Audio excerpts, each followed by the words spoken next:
Welcome to LIVEDAF, your online Daf Yomi Shiur. Shalom Aleichem and welcome back to today's Daf Yomi, Shabbos Daf Memtes. We're 4 lines from the top. Says the Gemara, Bizman shehin lachen. The Mishnah gave us a list of several materials which are not suitable to be used for atmana. Atmana means wrapping the warm pot. Even wrapping it before Shabbos with these substances is prohibited. Why? Because these things are moisev hevel. They generate heat, they generate warmth, and perhaps if one is going to use them for atmana, he's going to perhaps also use remets, which is these ashes that contain coals. What's wrong with doing that? Because if he uses remets, he may go ahead and actually stir the coals on Shabbos, which is a malacha. So one may not use for atmana any material which is moisev hevel. Mishnah gives us a list of some items which are moisev hevel, only bizman shehin lachen, when they're moist. So that's when you can't use them for atmana. However, when they're dry, then they're suitable. Says, well, what do you mean bizman shehin lachen, when they're moist? Iboilu, they ask the following shaila: lachen machmas atzman. When we say moist, we mean naturally moist, inherently moist, on their own account. Oidilma lachen machmas davar acher, that they're moist due to an external factor. They're really dry items, but perhaps some liquid fell on them, and that's how they became moist. So is it inherent, or is it something which came externally? Explains Rashi. Rashi has 3 lines from the top. Lachin machmas atzman has an advantage. When something is inherently moist, mechame moistfei, it generates more heat. Milachin machmas mashkin. This item, which is moist on its own account, is more of a heat-generating item than something which becomes moist machmas as a result of mashkin shenefin aleim mishayavshu, as a result of liquid falling on it after this item has already dried up. So Rashi learns that it's a question of degrees of heat. Something which is lach machmas atzmoi, which is moist on its own account, is considered to be a greater generator of heat, and therefore the Gemara wants to know whether that is required to be considered to be moisev hevel. Others explain it a bit differently, that since the gzera here is because he might go ahead and use remets, ashes with coals, so therefore the Chachamim prohibited using items which are moisev hevel. Now ashes with coals are inherently hot. The heat over there is machmas atzman, by their own account, and therefore the Chachamim prohibited another item which generates heat by its own account due to its own inherent natural moisture. So the hevel is coming as a result of its own power, and therefore the Chachamim prohibited that, gzeira this, on account of that. But something which is merely moisev hevel, which is moist due to an external factor perhaps, that is not included in this gzera, that won't be confused with the remets, which is a self-producing heat. Continues the Gemara, Tashma will bring your raya. The Mishnah tells us, Loi beteven, one may not use straw, but loi bezagim, skin, grape skins, v'loi bemuchen, these soft, unprocessed fibers, v'loi be'asavim, nor grass. So you can't use these items for atmana, bizman, so it's only at a time, shehein lach, when they're moist. Let's analyze it. Iyamers b'shleima. So if you propose that, when we speak about lachen, it is lachen machmas davar acher, even if it became moist due to an external factor, shaper. So we understand the Mishnah, because all these items can indeed have become wet and moist due to liquid spilling on them. Heli amers lachen machmas atzman. But if you insist that lachen means machmas atzman due to its own moisture, muchen lachen machmas atzman hechem eshkachasla. How can you find muchen, these fibers that are inherently moist? They are moist naturally. Muchen lachen machmas atzman hechem eshkachasla. How is that to be found? So inevitably our Mishnah is discussing when the lechos, when the moisture comes from an external source. Says Umar, no, it actually is possible that these fibers are inherently moist, are naturally moist. How is that? Mi mirta de beini atmi. We're speaking about these wool fibers that were plucked from between the beini atmi, between the thighs of the animal. Rashi says it's malizeya, full of sweat, and the Rabbi Nechanel says it has the miraglayim, so it's moist, it's grimy, it's naturally moist, it's inherently moist. The moisture is so absorbed within it, it's not considered to be an external moisture, but rather an internal moisture. So we have no raya from our Mishnah. Perhaps lachos needs to be the moisture has to come from within, and all these items can indeed be moist from within. Continues the Gemara. Okay, so you'll explain the Mishnah as you did. What about the brisa of Rabbi Shia? V'ha the tani Rabbi Shia. How are we going to explain the following brisa of Rabbi Shia? He says as follows: Toimnin b'ksus yivesha. One can be matman, can do atmana with a beged, an article of clothing which is dry, or a perishivation, produce which is dry. For instance, using grains, as long as they're dry, they're not moist hevel, and they're okay. Hava loy b'ksus lacha. One can use a moist article of clothing, v'loy b'peris lacha, and moist produce. Says the Gemara. So we explained before, the muchin, these fibers, can be inherently moist, because we're speaking about they were plucked from this location, the animal, which is always moist. What about this ksus lacha that Rabbi Isha is speaking about? How can we find a article of clothing, a beged, which is inherently moist? Ksus lacha machmas atzma, which is moist on its own account. Heichem ishkachas. How's that to be found? Says the Gemara here too. We could say it is coming mimirta, from the plucking the beni atmi, the fibers that was used to make this beged is coming from the same location, from the beni atmi, between the thighs of the animal, and it is soaked and absorbed and embedded with this zeo, with this moisture, and even after he formed it into a beged, he spun it and he wove it and used it as a beged, nevertheless deep inside the fibers there's still some of that moisture embedded within, and it is considered to be a ksuslacha, which is moist of hevel, and according to Isha, one cannot use it for atmana. Continues the Mishnah. Toimnin biksus over peiros. One can use ksus, a beged, or peiros produce for atmana. As Tosfos points out, the fact that the Mishnah doesn't distinguish between moist or dry, apparently this Mishnah holds. In any case, one can be matman using a beged, a garment, or produce. Apparently this Mishnah disagrees with Rabbi Isha's distinction between dry, which may be used, and moist, which cannot be used. Some Farshim explain that the Mishnah will hold that even though perhaps this ksus and peris, which are moist, are heat-generating items, as Rabbi Isha proposed, if they're lacha, they're considered to be moist of hevel. Nevertheless, the Tana holds that this is not considered to be the typical material used for insulation. Again, let's remember the point of the Isser of using a davar hamois of evel is on account of confusion with remetz, with ashes, which contain coals. Since these two things are mois of hevel, one may confuse one with the other, and just as he uses a material which is mois of hevel, he may use the ashes. So this gzera is applied to insulating items which are used for insulation. However, a garment, a ksus, it's a beged, it's not an item of insulation. He happens to be using it presently for atmana. Or peros, these are produce, these are grains. It's not considered to be items which are insulating items of atmana. They're produce, pears meant to be eaten. So perhaps the Tana holds that this gzera, this decree that Chacham applied, that one may not use a material for atmana since it is mois of hevel and it could be confused with remetz. This only applies to materials which are materials of insulation. A beged, pears are not materials of insulation, and therefore the gzera will not apply. Continues the Mishnah. What else can be used for atmana? Bikan feyoina. You can use feathers of a dove.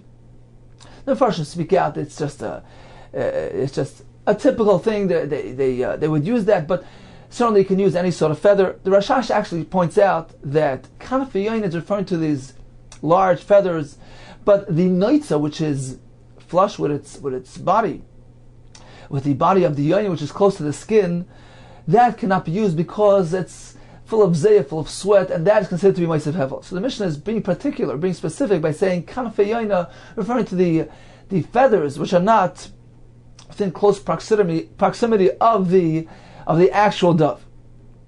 Uben Eser Shal Charashim, one could use sawdust fatmana. Uben Eser Shal Pishtan, the chaff which is combed away from which falls away from the flax when it's processed.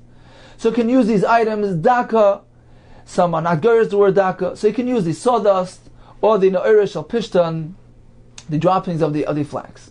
Rabbi Yehuda, oyser b'daka, he says, cannot use the no'erish al pishtan, the chaff from the flax, from the linen, if it is small pieces, umater begasa, but he can use it when it is coarse.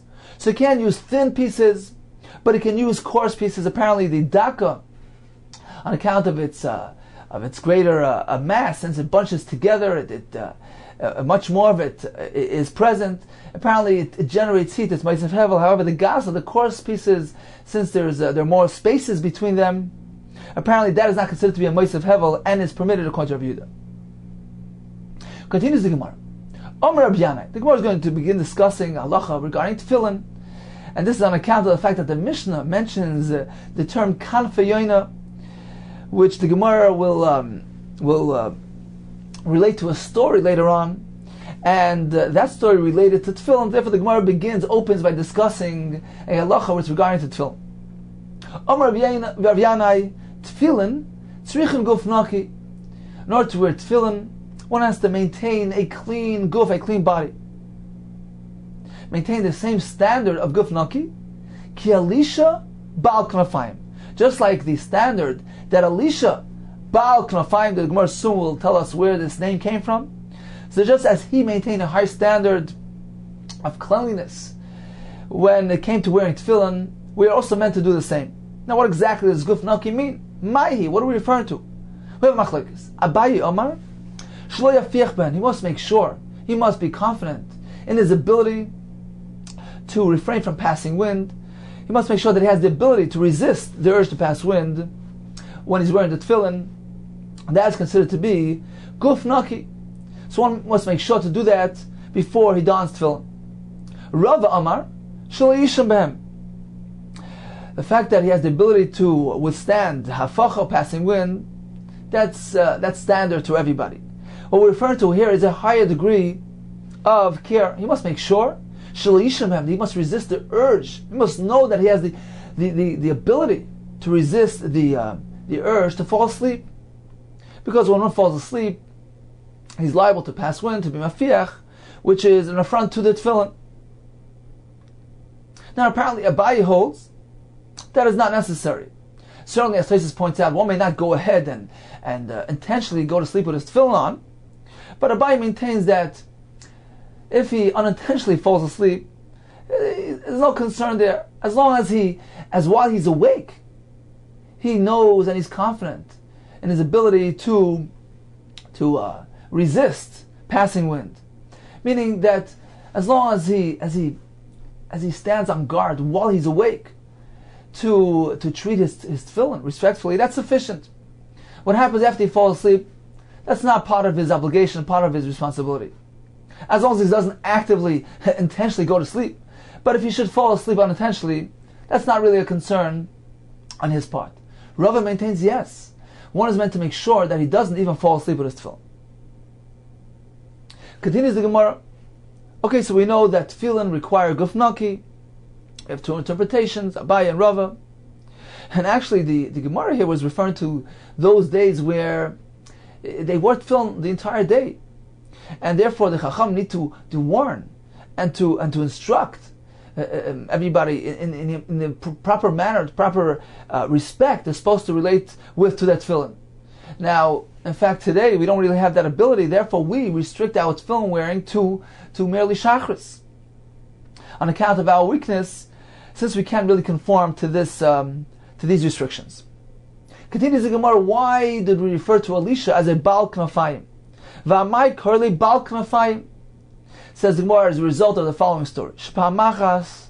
There was once a story that Gozra Malchus Roimi Harasha, Malchus Roimi, the Romans, the Roman kingdom, Harasha, the wicked Malchus Roimi, was going to decree a Gzeir al Yisrael.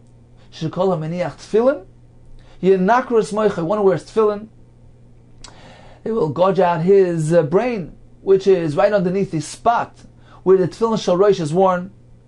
As the Mashal points out, the Gzeira was specifically directed at the tefillin shel rosh. Why is that? Because we know that tefillin shel rosh symbolizes the Shem of Hashem, which rests on the head of Klal Yisrael, as the pasuk says, "V'ro kol ami ha'aretz," all the nations of the earth will see. Ki Shem Hashem nikra alecha. Hashem's name is called, rests upon you. It's called on Klal Yisrael. V'yor Mekah, they'll have fear from you. This is referring specifically to the tefillin shel rosh, as we learned in Maseches Brachos.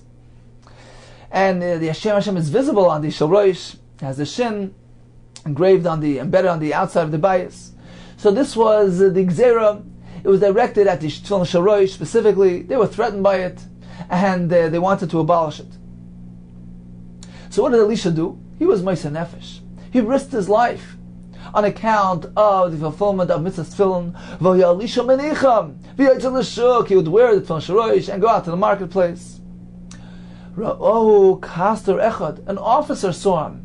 One of the Romans who was in charge of compliance of this Gzeira. So he noticed him wearing the tefillin. Rotz mipanav. So Elisha ran away from him. V'rotz achrav. And the officer pursued him, ran after him. V'kivan she'egeh esloi. When he caught up with him, notlam miroshei. Elisha quickly removed it from his head. V'achsa miyadai. And hid it inside his hand. Amar loi. So the Roman told him, Maza biyodecha, what's in your hand? Amar loi kanfi yaina. It's merely feathers of a dove. Pasha des yodai. Indeed, he opened his hand. V'nimtzu kanfi yaina. And the tefillin appeared to the Roman as if they were kanfi yaina. Feathers, simple feathers, dove feathers. So this is a nace that occurred to him on account of his Mesiras Nefesh for tefillin. Lefichach, on account of the story, Kornoisei Elisha Bal Knafayim. They gave him the title of Elisha Bal Knafayim on account of the Kanfi Yaina, which happened with the nace that happened to him with the Kanfi Yaina. So Tosfos explains, this indeed is the reason why the Gemara began by relating to Elisha's standards. One must maintain a guf naki when he wears tefillin. Ki Elisha Bal Knafayim. How do we know that Elisha maintained high standards? Very simple, says Tosfos. Because Mistama Kivan Shanasel Ines, this is Tosfos in the beginning of the Dibra Maschal, Ki Elisha Bal Knafayim. Tosfos says, the Mistama Kivan Shanasel Ines. We must assume that since a nace occurred to him bitfillin, on account of his Mesiras Nefesh bitfillin, so in all probability, he was very careful with regard to the tefillin, and he related to them with utmost respect. And he maintained a clean body. He observed the mitzvah of tefillin properly, with utmost respect, and therefore, indeed, on account of his proper fulfillment of the tefillin as Mesiras Nefesh, for the proper observance of tefillin, a miracle occurred to him. So he's the benchmark for the gold standards of Guf Naki with regard to tefillin. Continues the Gemara, okay, so Elisha had to say there was something in his hands. He said feathers, but why do you refer to kanfi yoina? Doves, wings, doves, feathers specifically. Why specifically kanfi yoina? Why did the nation indeed occur with kanfi yoina? What was it symbolizing? Why yoina more than other birds? The answer is mishum, the imsel knesses Yisrael yoina, because Klal Yisrael is similar, is nimshal, analogous to a yoina.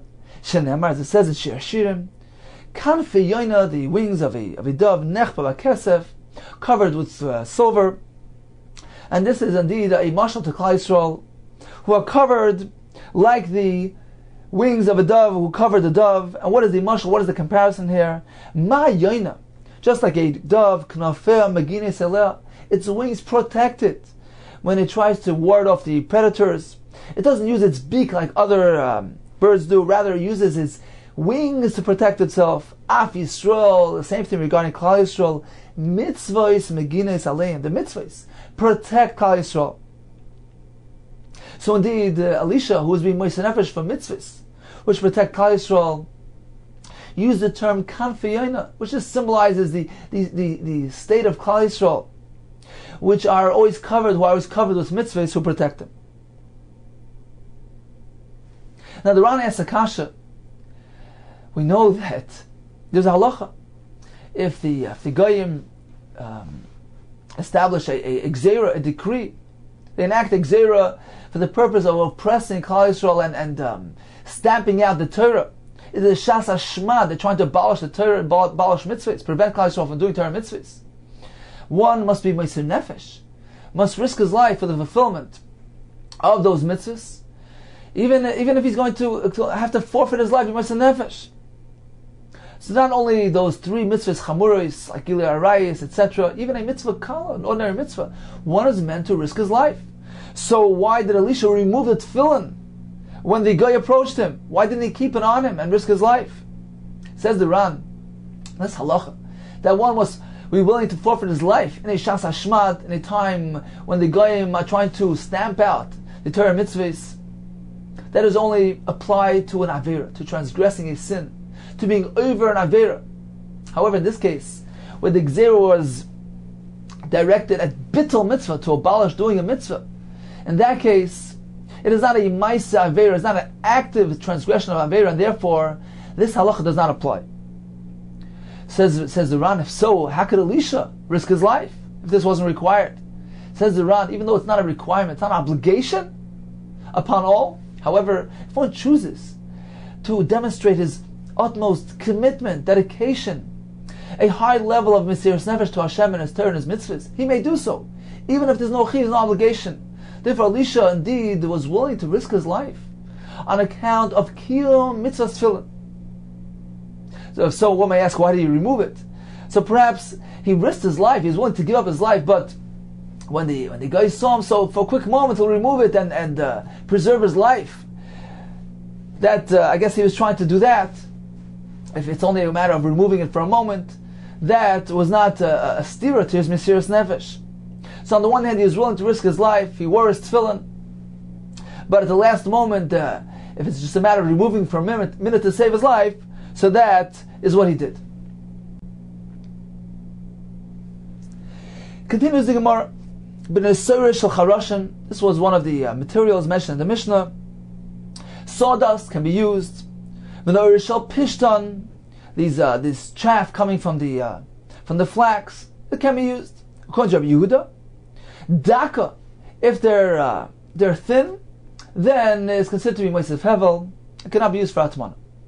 Ibailu, says the Gemara, when we ask the following question, what is Rabbi Yehuda referring to? We have 2 things. We have the sawdust, we have the Na'ir Pishtan. So Rabbi Yehuda's restriction is referring to both, or only to one? And the Na'ir Shel Charoshin Koi, is it referring to also the sawdust? Or Na'ir Shel Pishtan Koi? Or is he specifically applying his restriction to the Na'ir Shel Pishtan? Tashma, come and listen to the following brayso. The Sani we learned, Rabbi Yehuda Omer, Na'ir Shel Pishtan Daka, Hareu Kezevel. Na'ir Shel Pishtan, the chaff of the flax, which is Daka thin. Hareu Kezevel is equated with manure, which is considered to be Moisef Hevel. Shma Mina, so it's pretty evident from here that Rabbi Yehuda's restriction is only applicable to the Na'ir Shel Pishtan and not to the sawdust.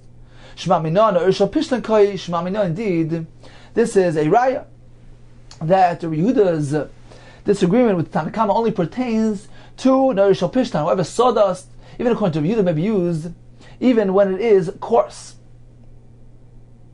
Continues the Mishnah. Taimnin b'shalachin. One may use shalachin, these are raw hides. He can use it for atmana. It is not ma'aseh hevel, it doesn't generate heat. Not only can he use it for atmana, umit haltal and oison. One can move it on Shabbos. It's not muktzah. Why is that? Because it can be used, it's suitable to be used as a carpet, to recline on it. So it's not muktzah. However, begizei tzemer, shears of wool can be used for atmana. Ve'ein metaltal oison. These cannot be moved, they're muktzah. Since they are designated, Rashi says the muktzah saying litvois or erik, to be used for spinning and weaving. So they're muktzah. Continues the Mishnah. So if he's going to go ahead and use the gizei tzemer for atmana, he's going to wrap his pot with it. How is he going to ever get to the contents of the pot, which is covered with the gizei tzemer, which are muktzah? So the Mishnah gives us instructions. What is he meant to do? To bypass these gizei tzemer, which are muktzah? Very simple. he picks up the lid and he slides off the Gizeh Tzemer in that manner. As the Magen Avraham points out, apparently this lid has a handle which protrudes past the Gizeh Tzemer. So he merely grabs the handle, tips over the lid, and has the Gizeh Tzemer slide off on their own without actually coming into contact with him, and then he can access the content of the pot. Now, is he meant to take out the pot, or merely tip the pot over within the basket of Gizeh Tzemer? We have a machlekes. Rabbi Eliezer ben Azariah Omer, he shouldn't actually take out the pot. Once he uncovers it, kupa, this entire basket which contains the pot, which is surrounded, insulated by the Gizeh Tzemer, which are muksa, he's merely meant to take it, kupa mata al tzida, tip it on its side, v'noitel, and remove the content in that manner. And don't take out the pot. Why? Shema yito. Perhaps he's going to remove the pot. Ve'enu yochla haser, and he won't be able to return it because the Gizeh Tzemer, which are surrounding, perhaps will collapse into the cavity where the pot was positioned, and now he's going to have to clear away the Gizeh Tzemer, which are muksa, in order to return the pot, to leave it there, to return it there, so that the food inside will keep warm. Therefore, better just simply leave the pot in there and tip the whole basket and remove the contents in that manner. No, that's not necessary. He can actually remove the pot, and when he's done, put it back. The Gemara explains later, we're not concerned that the Gizeh Tzemer will collapse into the cavity. Continues the Gemara, Yosef, Rabbi Yonasan, ben Achinoi, Rabbi Yonasan ben Elazar. So these two Chacham were sitting together, and they had company, Yosef, Rabbi Chanina, Bar Chama Gabayu. So all three were sitting together, and they pondered regarding the following shayla. They asked, let's take a look at the halach in the Mishnah. The Mishnah speaks about shalachin, raw hides, which can be used for atmana, and are also not considered to be muktzah. As explained earlier, because they're suitable to be used as a rug, one can lean on them, lie on them. Are we speaking about shalachin hides which belong to a ordinary person, non-professional, a simple homeowner? Shalachin shabal abayis, but aval shal uman. But the shlachim, the hides which belong to an uman, a tanner, which are designated to be used commercially, perhaps in that case they're muktzah. Kivan the kapad alayu, since the uman, this tanner, is makbid on them. He cares for them, and he's careful they don't get soiled. Loy matatalinlu, perhaps in that case it's muktzah, since he's careful not to use it for other functions, other uses, and therefore they're simply designated and they're miyuchad for tanning, for malacha, to be completed in the tanning process, and they're considered to be muktzah. Or perhaps shalom atanan, that the Mishnah is even referring to the hides which belong to a uman, a craftsman. There's no concern; they're not considered to be muktzah because they're meant to be used also as a rug for reclining. And certainly, needless to say, that the hides which belong to al bayis is of course not muktzah. So this was their shayla. These shalachin, the hides mentioned in our Mishnah, which aren't muktzah, are they referring to homeowners who's not makbid on using them for a rug? However, a craftsman is makbid and therefore it's muktzah. Or perhaps we're speaking about even hides which belong to an uman, and certainly the hides of a Baal Bayis is not muktzah.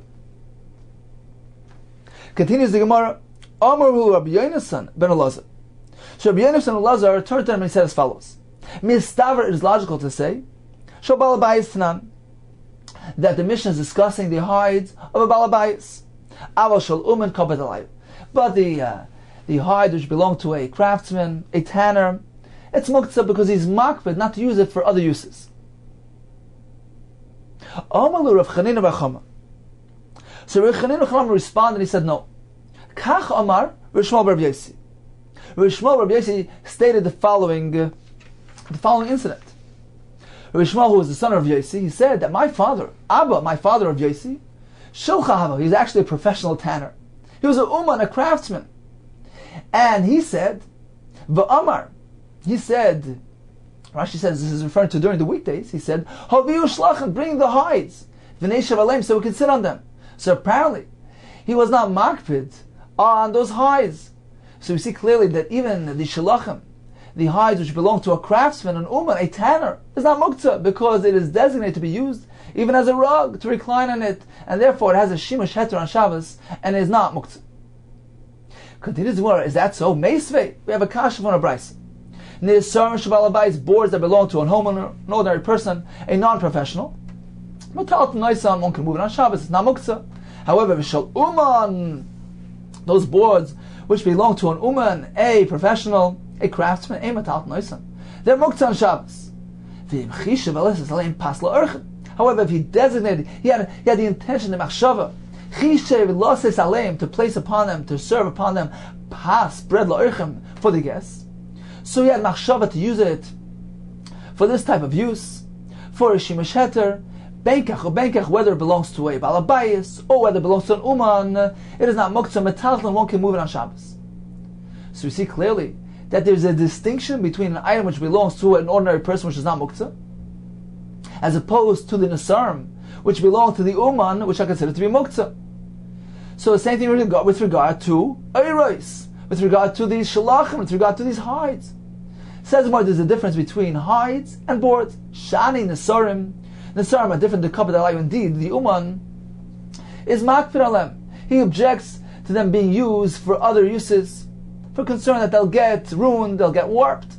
Apparently they're more delicate than merely hides, which perhaps he's not makbid to be used as a rug. Tashma, come and hear a raya from the following brayse.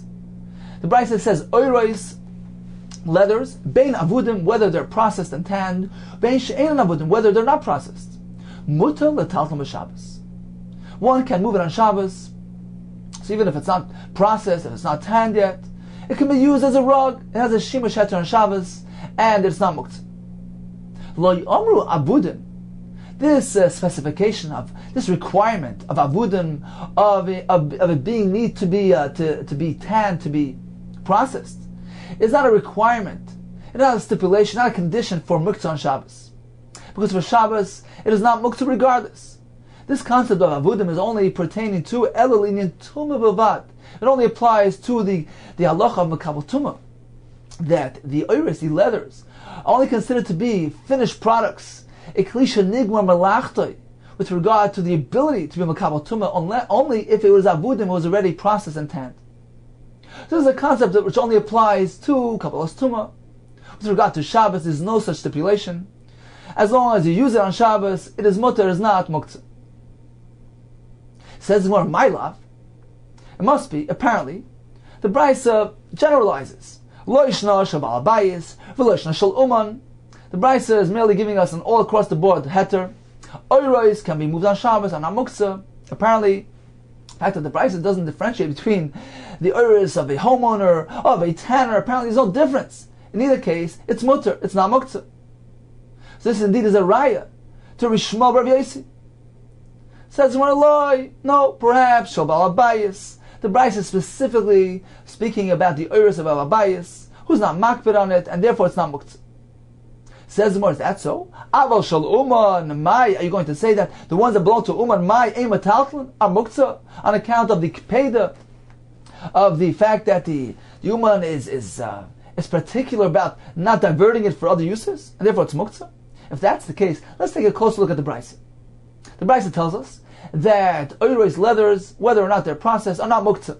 However, the concept of processing does apply somewhere. It applies with regard to kabbalas tumah. Why does the Brisa need to jump over to a different subject entirely? The Brisa could have given us a stipulation with regard to muktzah on Shabbos itself. Says the Gemara, if so, if once again the uman is different, and his leathers are muktzah, this is what the Brisa tells us. This concept of the requirement to be tanned, to be processed, is only applied, it only applies to the halacha of kabbalas tumah, because when it's processed, it is mekabel tumah. Why does the Brisa need to go over to a different topic? Switch the topic, switch the subject. The Brisa could have chosen to to present a distinction within the subject matter at hand, within the concept of muktzah, within the subject of muktzah, and tell us as follows.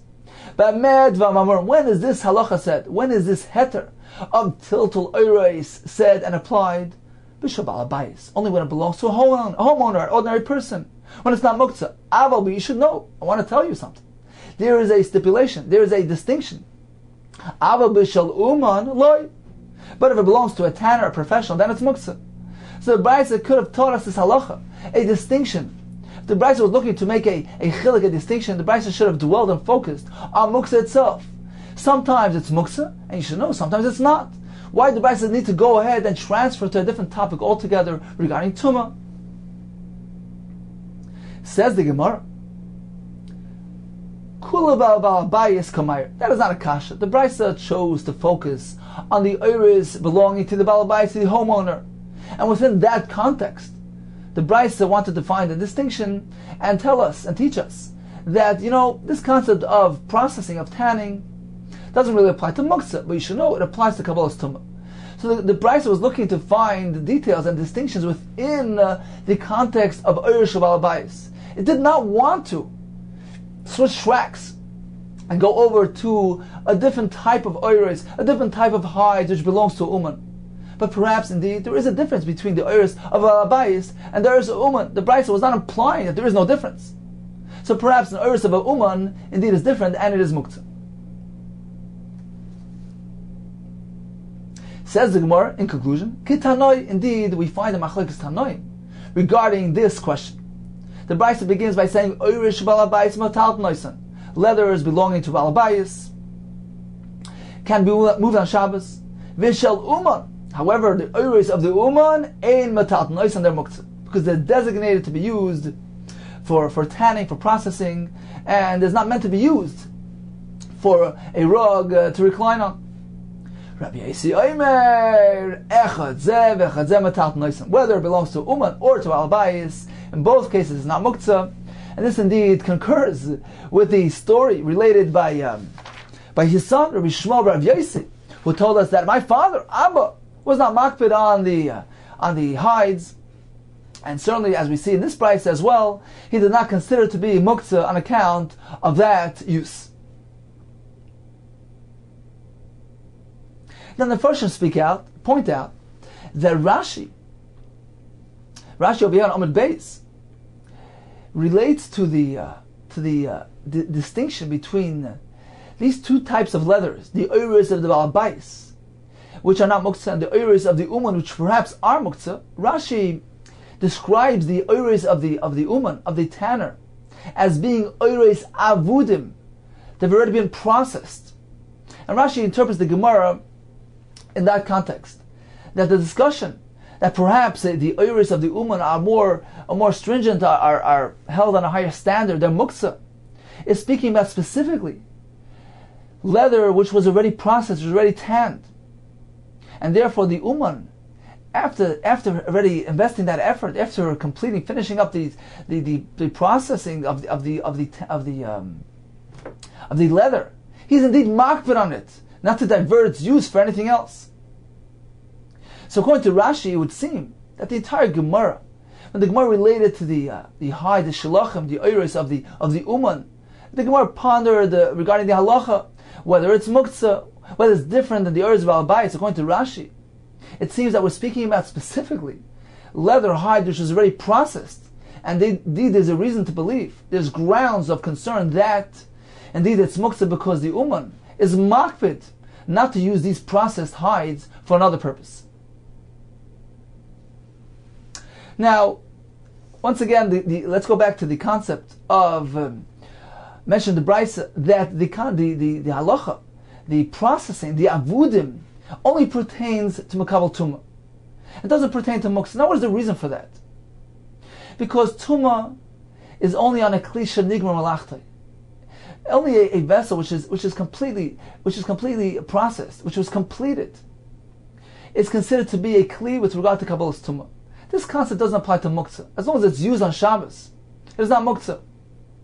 And as Tosfos points out, in fact, even with regard to kabbalas tumah, raw hide, which was designated, which was miyuchad, to be used as a rug, to recline on it, says Tosfos, it will be makamel tumah as well, because the yichud designation changes the status of this hide, and the ibud is not required, even with regard to kabbalas tumah. So once again, even if he takes raw hide, but he's meyachid it for yeshiva to be used as a rug, to sit on, to recline on it, it will be makamel tumah. However, says Tosfos, that for muktzah, that even that's not required. Yichud is not required, as we learned in Al Gemara. As long as this rug is used for heter, to recline and sit on it, even if it's not miyuchad, if it's not designated for that purpose, nevertheless it's not considered to be muktzah on account of the fact that it has shimush heter on Shabbos. So in summary, the Mishnah taught us that these shalachan, these oiris, these pieces of hide may be used for atmana, for wrapping of a pot, since they're not ma'aseh hevel. The Mishnah also told us that they're not muktzah, metaltal naisan. The Gemara wanted to know whether this halacha of tiltal, this heter, applies strictly to the oiris of a Baal Habayis, who's not makpid on them. He allows them to be used as a rug, so therefore they have a shimush heter, permissible use on Shabbos as well, and they're not muktzah. However, perhaps a uman, a craftsman, with his oiris avudim, with his processed hide, is different. He's makpid on it. He takes great care to preserve his processed leather, to protect it from getting soiled, since he intends on using it for commercial use. The Gemara concluded that indeed is a machlekes in a brayso whether or not the oiris of an uman are muktzah or not. We learned one more halacha with regard to kabbalas tumah, that only oiris abudim, hides, leather which is already processed, enables it to be makabel tumah, since it's considered to be a gemar nigmar malachta. And as Tosfos pointed out, that even if he's merely miyachid it liyeshiva, he designates it to be used to sit on, to recline on it. That too gives it the din of kabbalas tumah. Continues the Gemara, Hadar Yasvi. So these three chachamim who had presented us with the former shaila with regard to oiris, so they were sitting and they pondered further. And they pondered the following question. We know there is something called avos malachos, various forms of labor, of work, which is asur on Shabbos. Avos malachos, the main forms of labor. Where does it come from? Hadisnan, this is what we learned in our Mishnah, avos malachos. How many avos malachos are there? Different variations of avos malachos. Arboim chasar achas. 40 minus 1. The avos malachos equal 39. Connected me. What does this correspond to? Where do we get that number 39 from? As Tosfos points out, what exactly is the Gemara's question here?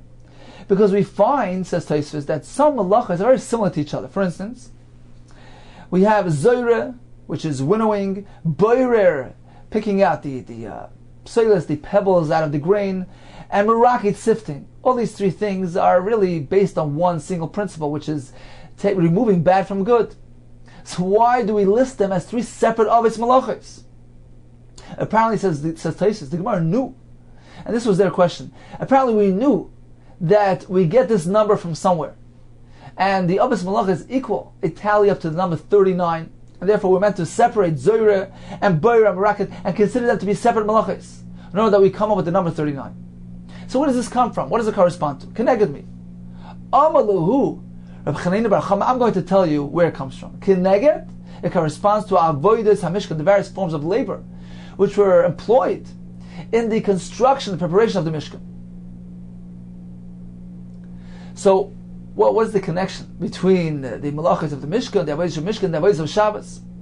As Rashi explains, this is Rashi inside 15 lines from the top.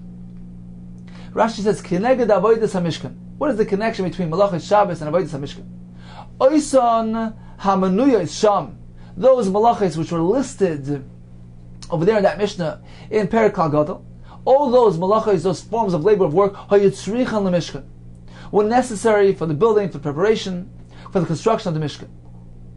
U'parsha Shabbos nismachal leparshas malachas Mishkan. We find in the beginning of Parshas Vayakol, the Torah joins together the prohibition of doing malach on Shabbos, the Parsha Shabbos, right next to the malachas HaMishkan. What is the point of being soymich one to the other? Lilmay d'hamena. It's meant to teach us to derive one from the other. What does the Torah mean when the Torah says refrain from doing malacha on Shabbos? It's referring to those specific forms of malacha which were employed in the Mishkan. So that's how we get to number 39. Amalu Rabbi Yonasan ben Rabbi Lezer. I have a different approach. Kach Omar. This is how it was said by Rabbi Shimon ben Rabbi Yosi ben Lekunya. The 39 malachas are keneged. They correspond to something else. The 39 times that we find a reference to malacha in the Torah, a reference to the word work, malacha or malachtai or maleches, that are found in the Torah, which are abayim chas achas, 39 times. What is the connection between that and the 39 malachas? Once again, let's take a look at Rashi. Around 20 lines from the top. Shebet Torah, the various times that the term work is mentioned in the Torah, sheksuvim b'chol Torah, v'achik hamakra. Because this is what the pasuk means to say. Lo yisasa kol malacha. Don't perform any sort of work. Kol malacha. Kiminyan kol malacha shebet Torah. The Torah is telling us, refrain from various forms of labor of work on Shabbos, which are alluded to by the exact number of times that the Torah mentions the term work in the Torah, which is 39. So we have two approaches, two sources for the concept of 39 Avos Malachos. Continues the Gemara by Rabbi Yosef. Rabbi Yosef asked the following question. There's a pasuk by Yosef which says, "Vayaveh habayis." Yosef returned home, lasis malachta, to perform his malacha.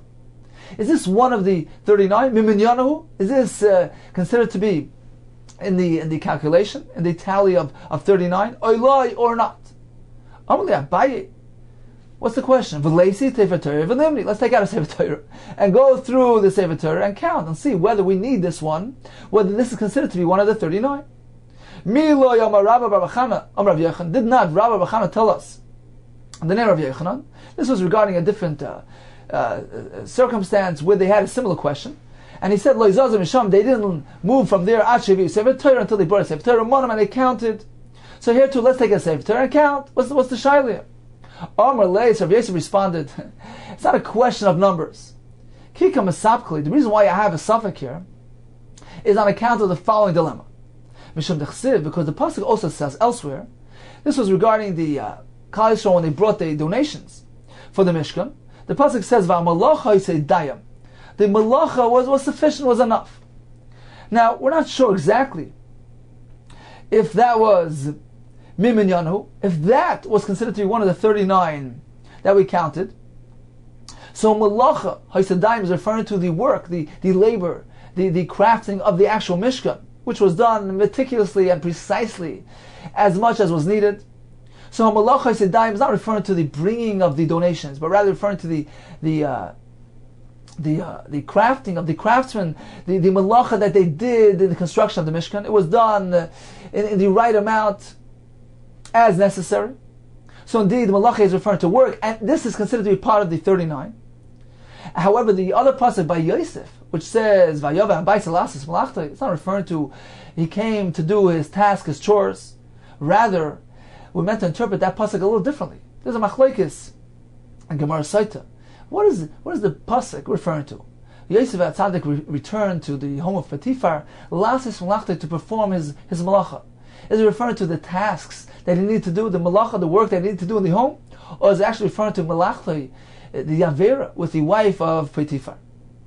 So apparently, if this pasuk, malacha yisadayim, means literally the malacha, the work of the craftsman, and this is considered to be one of the 39 times the work is mentioned in the Torah, so apparently the other word, malachta, by Yosef is not referring to actual work. We went to interpret that pasuk differently, that he came to do the avera. Oidilma, perhaps, who meant to translate that pasuk as referring to tasks and chores and work. It's part of the counting of 39, because malachta is referring to actual work. He didn't come to do the avera; he came to do his chores, his tasks, and therefore malachta is referring to actual work, and indeed is counted amongst the 39. This other pasuk, this extra pasuk, v'amalacha sedayim, is not referring to work. V'hai v'amalacha sedayim hachikamar. This is how we're meant to interpret it. This shalom LIVEDAF, that the task of bringing the donations was completed. So the problem again is we have an extra pasuk here. We have a dilemma. We're meant to have 39, we really have 40. Because we have the pasuk of v'amalacha sedayim, And we have the pasuk of Ayava Abaisa Laslachtai. So we need to pick and choose. We need to decide which one is counted amongst the 39. Which one means work, and which one doesn't. Take who this was left unresolved. Continues the Gemara Tani. We have a brisa, Kimanda Amar, in support of the Shita, which says Keneged Avodas HaMishkan, that the 39 Avos Malachos correspond to the various forms of avodah employed in the construction preparation of the Mishkan. The Sani will learn in a price. Ein Chayovin, one is not liable on Shabbos, Ella only al Malacha, on a form of Malacha, on a form of work, Shekayoytzeba, Haisab Mishkan, which, the likes of which was employed in the Mishkan. For instance, Heim Zaru, they planted herbs to be used in the dyeing process, to color the various items they need to color, to dye, for instance, the wool, or the hides of the rams. Therefore, since it was used in the Mishkan, you too, va'af atem lo yisizru, you too shouldn't plant. Heim katzru, they reaped. Va'atem lo yisizru, you don't do that. Heim helus hakroshim, they lifted the crush on the boards when they needed to move the Mishkan around. They lifted it from Mikarka, from the ground, which was the Shus HaRabim, up to the Agala, to the wagon, which was a Rosh Hashanah because it had the right dimensions of Rosh Hashanah. It was 4 by 4 tfachim wide and had walls 10 tfachim high. So just as they did that in the Mishkan, Atem lo yisachnisu mishus harab Rosh Hashanah, you too may not go ahead and do the malacha of bringing an item from Rosh Hashanah. Hey, they in the Mishkan, they brought down, lowered the krushim, me'agala karka, from the wagon which was a shayach down to the karka, which was a shasarabim. Va'atem, therefore, as a result, you lo yitzitziu, don't do yitzah from a shayach to shasarabim. One more item. So we must make a small introduction here. When they would transport the Mishkan, they set up a system as follows: they would park 2 pairs of agalis, 1 pair of agalis next to the Mishkan, and behind that another pair of agalis. And what they would do is they would take the krushim, the heavy boards, and lift it up from the karka up to the first agala, where a Levi was standing, and he would take it and transfer it over to the other agala, the other wagon standing behind it. Continues the Gemara, Heim hoitziu ma'agala agala, they transferred from one wagon to the other. Therefore, as a result, va'atem lo yitziu m'rishasayachot. You two don't transfer from one rishasayachot to the other rishasayachot. Says the Gemara, what's wrong with doing that? Rishasayachot. Micah of it. What type of malach is he doing? Why is that asur? That can't be so. Says the Gemara, you're right. Abaye v'Rava the Amr Tavayu. They both interpret as follows. V'Tema, some say it was Ravad Ba'ava. What the Brisa means to say is Rishusayachet derech Rishusarabim. It went through. It was passed through Rishusarabim because in between the rows of agalis of wagons, there was a strip of Rishusarabim in between.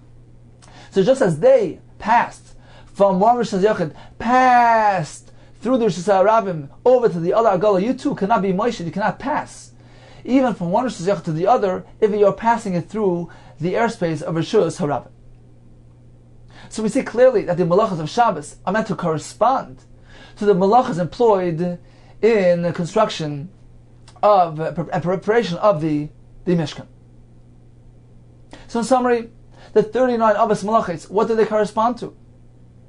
We have one Shita. It corresponds to the avodas of the Mishkan. And why is that? Because as Rashi explained, the Parsha Shabbos was Nismacha, was joined to the Mechsa Mishkan to indicate that one is meant to learn from the other. We have another approach, that the 39 Akineged, the 39 times, the word Malacha is alluded to in the Torah. And that is what the Pasuk means, like Sasakal Malacha. You may not perform all types of Malacha, which is alluded to. The number of Malachas, which is alluded to by the times that the Torah mentions the word malacha. The Gemara concluded with an uncertainty with regard to 2 psukim. Ha-malacha isadayam, and Yosef came back last is malachtai. How we meant to interpret these 2 psukim. One of them is part of the tally of 39, and the other one isn't. So which one it means literally malacha, and which one doesn't? Okay, time for a chazara on today's daf. We began with a question of the term lachin in the Mishnah. These things which are moist of hevel. Are we speaking about self-moisture, self-moist, naturally moist, which are machame moist, as Rashi says, they generate more heat, or even if they're moist on account of an external factor? The Gemara left it unresolved. The Mishnah continued telling us that one may use different items, various items for hatmana, ksus, peretz, and kanfeyoina. And as a result of that, the Gemara brought the whole story with Elisha, who was Meiser Nefesh for wearing tefillin, and indeed in his hand was found kanfeyoina, and that saved him. The Gemara told us that Kollel Yisrael are compared to the kanfeyoina, because just as a yoina, the Kollel Yisrael is compared to a yoina, just like the yoina has its wings which protect it, Kollel Yisrael's mitzvahs protect it. The Gemara continued discussing the shalachan hides, which may be used for atmana, and are not muktzah. However, gizei tzemer, shears of wool, may be used, but they are muktzah. Now it's interesting, Rashi points out an interesting kasha. This is Rashi, 20 lines from the bottom. Rashi says like this: what about basis al davar asur? Mishnah describes the manner in which he's meant to take out the content of the pot by merely lifting the handle of the kisei of the container, sliding off in that manner the gizei tzemer, which are muktzah. Now what about the concept of basis? Perhaps one can't even go ahead and touch the lid of the pot because it is forming a basis, a basis. It's considered to be a support for the gizei tzemer, which are muktzah, which are lying on it. Says Rashi, it's not considered to be muktzah. Why? Let's take a look at Rashi inside, 20 lines from the bottom. Noitel kisei shel kedera, can take the lid off the pot. Sheyesh teres kli aleh, because it's considered to be a kli. It's not muktzah. Va'af al gav, says Rashi, although she'ein aleh, these gizei tzemer, these shares of wool which are muktzah, are sitting on this lid. We're not concerned with it. Why? The loinas is basis land, because this lid does not become a basis. She'ein asui ela lechasis kedera. The lid, perhaps Rashi is referring to the gizei tzemer as well. Everything is intended for the purpose of covering the kedera. Meaning the lid is not coming to support the gizei tzemer, he's coming to cover the pot. So the point of basis means that the basis is batal, is subordinate, is secondary to the muktzah which is placed on top of it, because it's supporting it. It's its base. In this case, it's not so, because it's not serving, it's not functioning as a support for the gizei tzemer. Just the opposite. Everything is coming to cover the pot. So the gizei tzemer are serving the lid, serving the pot. The lid is serving the pot. And nobody's coming to serve and to aid and assist the gizei tzemer, so nothing becomes a basis to the gizei tzemer, and it's not considered to be muktzah. The Gemara proceeded discussing the halacha of the hides, and as we concluded, the oiris of a balabayis is not muktzah. The oiris of a uman, if it's tanned and processed, we have a machlokes, and we know that regarding kabbalas tumah, it needs to be processed. We concluded with the halacha of 39 balachos. What do they correspond to? One shita says it corresponds to the avodas in the Mishkan, and the other shita says it corresponds to the 39 times the word malacha is mentioned in the Torah.